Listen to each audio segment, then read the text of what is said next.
This is the Lone Crater YouTube. We hope this video helps. In this video, I will show how to use your PlayStation 4 controller on Ubisoft Connect. First, connect your PlayStation 4 controller to your personal computer using a micro USB cable, ensuring a stable, wired connection.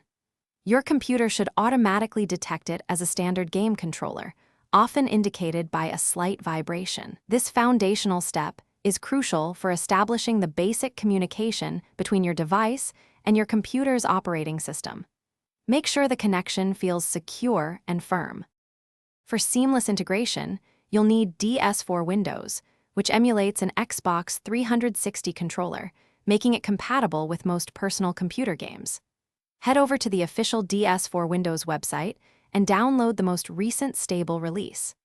After downloading, extract the compressed file into a new, easily accessible folder on your hard drive. This application is essential for translating your PlayStation 4 controller's inputs into a format Ubisoft Connect understands, ensuring all buttons and analog sticks function correctly within your games.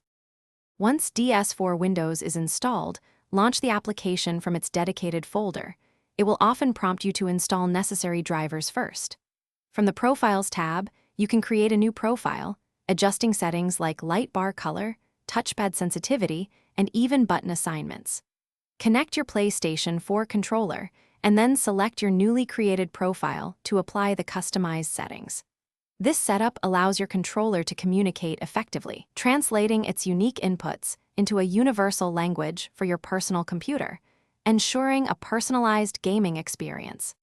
With DS4 Windows actively running and your PlayStation 4 controller connected, open the Ubisoft Connect client on your personal computer. Choose any game from your library that supports a controller and launch it to begin testing your setup. Within the game, navigate to the Options or Settings menu to confirm that the game recognizes a controller input, often displayed as an Xbox 360 controller. Move the analog sticks, press all face buttons, and check the triggers to ensure every input registers properly for a smooth gaming session. Thanks for watching. Consider subscribing if we helped you.